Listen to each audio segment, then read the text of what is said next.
I'm Sai and welcome back to my channel Sai Tech. In today's video, to talk about the latest software update which has been rolling out for the Realme X7 Max users.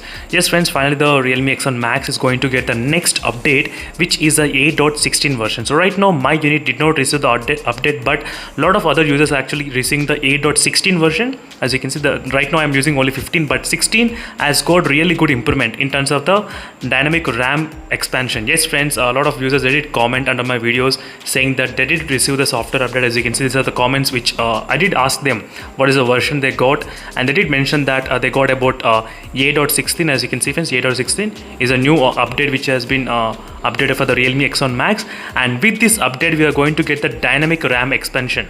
That's a fantastic thing friends, because right now we are getting the same kind of expanded memory in the other phones like the iQOO devices and Oppo phones, and right now Realme decided to send it via OTA update with the Realme X7 Max. That's a really good thing. So RAM got upgraded to 5 GB.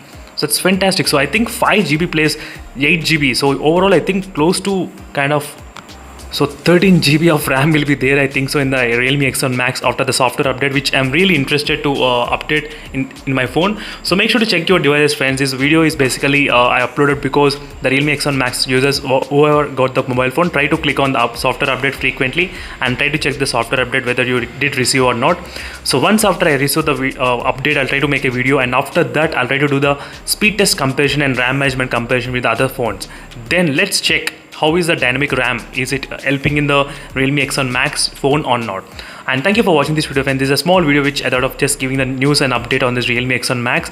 So make sure to comment below in case if you did receive the update or not, and what are the other things got changed as well. That will be really helpful. Thank you for watching and see you in the next video friends. Until then, stay tuned. Bye.